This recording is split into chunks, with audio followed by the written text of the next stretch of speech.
ఓం శ్రీమాత్రే నమః. శ్రీ శివాయ గురవే నమః. యః కర్త జగతాం భర్త సంహర్త మహసాం నిధి ప్రణమామి తమాదిత్యం బహిరంతస్తమోపహం. వీక్షకులకు నమస్కారం. నేను మీ దేవులపల్లి రామకృష్ణ శాస్త్రి, ఆర్కే మాతృశ్రీ తెలుగు జ్యోతిషపరమైన యూట్యూబ్ ఛానల్.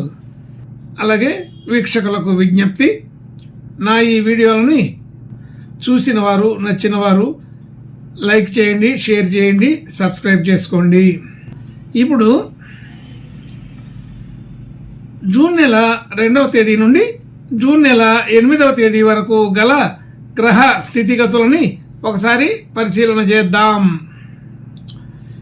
వృషభ రాశిలో రవి, బుధ, గురు, శుక్రగ్రహాలు,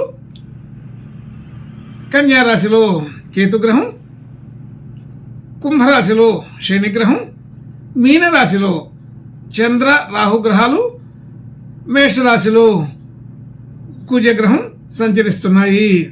ఇటువంటి గ్రహ సంచారాన్ని అనుసరించి ఈ వారం రాశులకి వార ఫలాలు తెలుసుకుందాం. ఓం శ్రీమాత్రే నమః.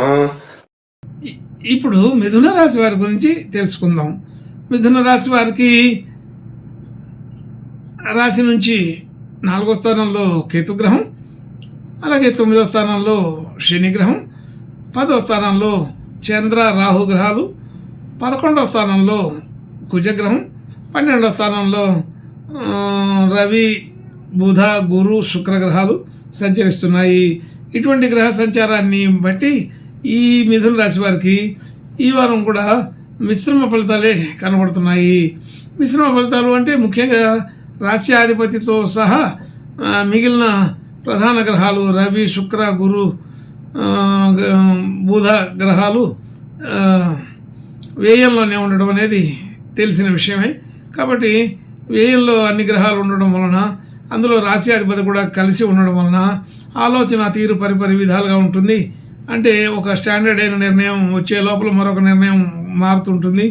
అలా నిర్ణయాలు మారే పరిస్థితి అనుకోకుండా జరుగుతూ ఉంటుంది.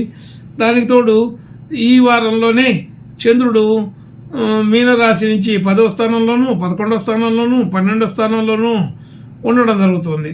అంటే ఒక 10వ స్థానంలో ఉన్నారు, కొంచెం మంచి స్థాయిలో ఆలోచన వస్తుంది అనుకునేసరికి 11లోకి వెళ్ళిపోతున్నాడు. మరలా 11కు సంబంధించిన ఆలోచనలు చేద్దాం అనుకునే లోపల 12వ స్థానంలోకి వచ్చేస్తున్నాడు. అలా 12వ స్థానంలో ఉంటే ఇంకా ఇవన్నీ కూడా జరగట్లేదని చికాకు పడే అవకాశం ఎక్కువగా ఉంటుంది. కాబట్టి ఈ వారం కొంత మానసిక ఒత్తిడి, చికాకులు కూడా ఉంటూ ఉంటాయి. అది గమనించాల్సిన విషయం.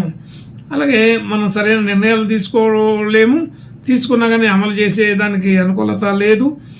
మరి మానసికంగా కొంత టెన్షన్ వాతావరణమే ఉంటుంది. ఏ పని సజావుగా జరగదు. మనం అభద్రతకి లోనవుతుంటాం. అనేక రకాల విషయాల్లో కొంత చికాకులు వస్తుంటాయి. మానసికమైన ఒత్తిడి పెరుగుతుంది.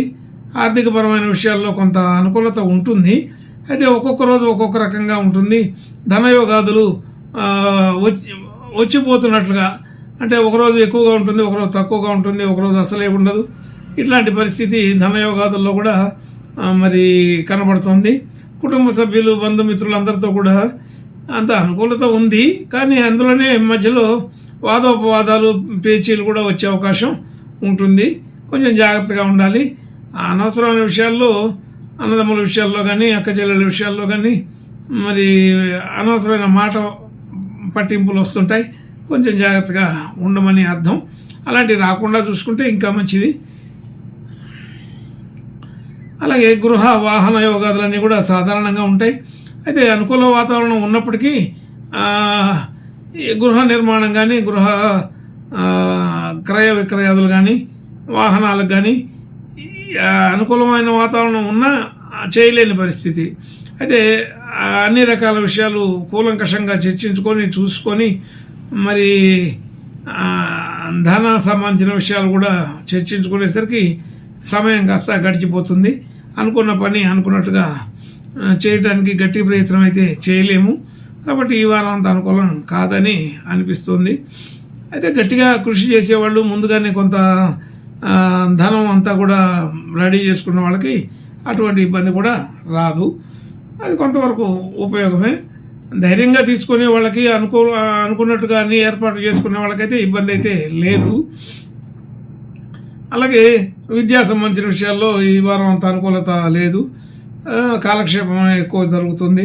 కొత్త కొత్త కోర్సులు విద్యలు నేర్చుకోవాలని ప్రయత్నం చేసినప్పటికీ వాటికి చివరి దాకా కొనసాగించడం కష్టమవుతుంది.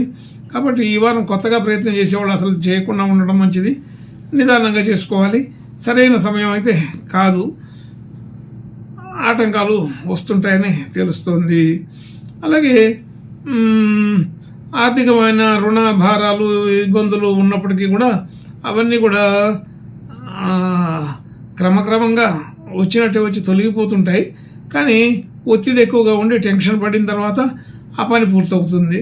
కాబట్టి అంత టెన్షన్ అంత ఒత్తిడి పడిన తర్వాతనే పని పూర్తవుతుంది. కాబట్టి ఈ కొంచెం రుణ సంబంధించిన విషయాల్లో కానీ అలాగే ఆరోగ్య సంబంధించిన విషయాల్లో కానీ కొంత ఇబ్బందికరమైన వాతావరణం చూస్తాము. అయితే ఏదో సమస్య అనిపిస్తుంటుంది, కానీ అక్కడ ఏమీ ఉండదు. అలాగే ఎవరో వస్తున్నారు, ఏదో జరుగుతుంది, ఏదో అని భ్రాంతి, లేదంటే కొంచెం ఊహాజనితమైన ఆలోచనలు ఎక్కువ పెట్టుకొని కొంత ఇబ్బంది పడవలసిన పరిస్థితి ఉంటుంది.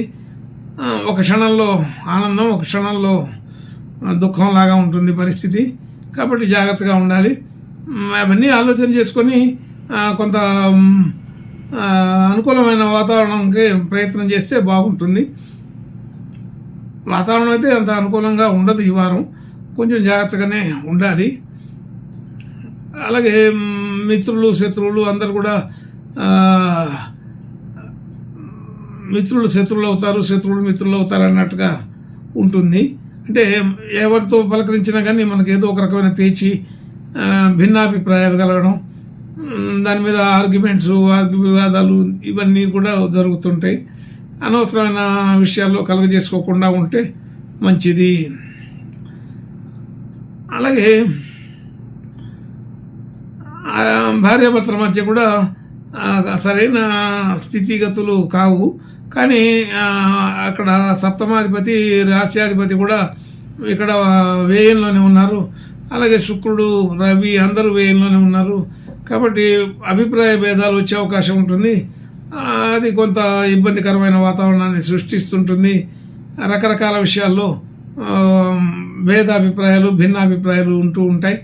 అయితే దాన్ని అంత స్పోర్టివ్గా తీసుకొని చిన్నగా వదిలిపెట్టేస్తే మంచిది.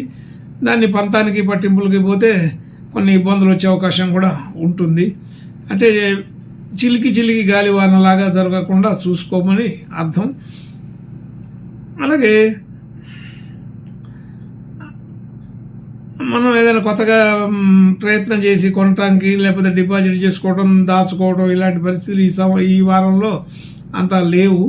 అందుకే అట్లాంటి ప్రయత్నమే చేయక్కర్లేదు. చేయాలనుకున్నా కానీ దానికి తగిన ధనం సమకూరడం కూడా కష్టం.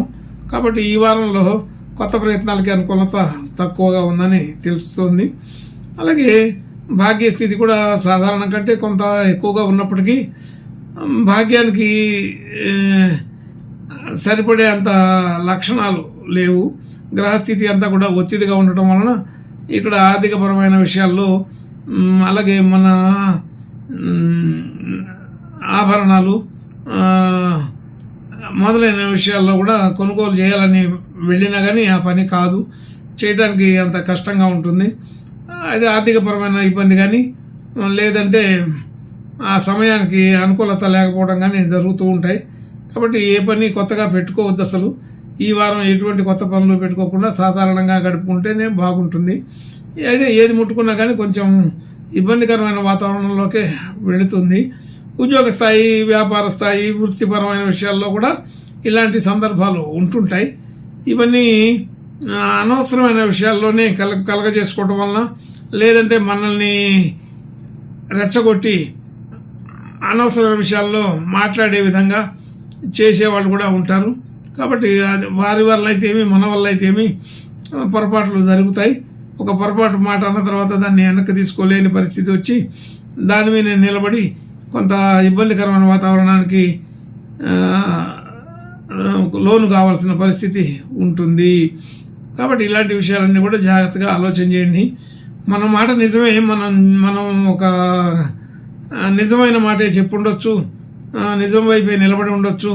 కానీ అపార్థాలు చేసుకునేవాళ్ళు, అనుమానించే వాళ్ళకి అది ఒక చేతకానితనంలాగానో ఇబ్బందికరం ఉండి మనల్ని ఇబ్బంది పెట్టే పరిస్థితి ఉంటుంది. అయితే మనం ఎంత నిజాయితీగా ఉన్నప్పటికీ కూడా మాట పడవలసిన పరిస్థితి కూడా వస్తుంటుంది. కాబట్టి మనకు అనుకున్నంత లాభసాటైన వ్యవహారాలు అయితే లేవు, తక్కువగా ఉంటాయి. కాబట్టి కొంచెం జాగ్రత్తగానే ఉండాలి. అలాగే ఖర్చుల విషయంలో కూడా చాలా చాలా ఖర్చులు వస్తుంటాయి. దానికి తగిన ధనం ఉన్నా లేకపోయినా కొంత ఓపిక బట్టి అన్ని ఖర్చులకి సరేనని చెప్పవలసి వస్తుంటుంది. అది మనది కాని ఖర్చులు కూడా మన మీదకే వచ్చేసి పడుతుంటాయి. ఇలాంటివన్నీ కూడా జాగ్రత్తగా గమనించాలి. వ్యయస్థాన గ్రహ స్థితిని బట్టి, ఆ గ్రహాలున్న పరిస్థితిని బట్టి ఇలాంటివి జరుగుతాయని ఊహించడం జరుగుతుంది. కాబట్టి ఆర్థికపరమైన ఖర్చులు కొంచెం ఎక్కువగానే ఉంటాయి. అవసరమైనవి అనవసరమైనవి కూడా వచ్చి పడుతుంటాయి అని అనిపిస్తుంది. అయితే కొంత జాగ్రత్తగా ఉన్న వాళ్ళకి ఇటువంటి పరిస్థితి నుంచి తప్పించుకునే అవకాశం కూడా ఉంటుంది. గురుగ్రహం కూడా అక్కడే ఉన్నాడు. అస్తంగత్వ దోషం కూడా తొలగిపోతుంది గురువు గారికి. కాబట్టి కొంతవరకు శుభ ఫలితాలను కూడా ఆశించవచ్చు. కాబట్టి ఇవన్నీ కూడా మిశ్రమంగా ఉన్నాయని అనుకోవాలి. అయితే ఇందులో అతి ఇబ్బందికరమైనటువంటి బాధాకరమైన విషయాలు అయితే లేవు. అలాంటి ఒకవేళ ఉన్న తక్కువ స్థాయిలోనే ఉంటాయి. కాబట్టి ఇదంతా మన విజ్ఞత, మన ఆలోచనను బట్టే ఉంటుంది. మన ఆలోచన అనవసరమైన విషయాల్లోకి వెళ్ళకూడదు అనుకున్నప్పుడు అలాంటి పరిస్థితి ఉంటుంది. అలాగే మిగిలిన విషయాల్లో కూడా మనకి అందరితోటి ఏదో కలుపుకొని పోవాలా, ఏదో మనం పెత్తనం చేయాలనుకున్నప్పుడే ఇబ్బందులు వస్తాయి తప్ప అటువంటి పెత్తనం చేయాలన్న ఆలోచన లేకపోతే ఇబ్బందులు రావు. కాబట్టి కొంచెం ఈ వారం మిశ్రమంగా ఉన్నదానితో పాటు రెచ్చగొట్టే విధానాలు కూడా ఎక్కువ కనబడుతుంటాయి. కాబట్టి అవన్నీ మనం అర్థం చేసుకొని దానికి తగినట్లుగా ఆలోచన చేస్తే బాగుంటుంది. ఇంకా మంచి శుభ లక్షణాలు కలగడం కోసం ఈ మిథున రాశి వాళ్ళు తప్పనిసరిగా సుబ్రహ్మణ్య స్వామి భుజంగ స్తోత్రాలు చెప్పుకుంటే బాగుంటుందని తెలుస్తోంది. శుభం భూయాత్. ఓం శ్రీమాత్రే నమః.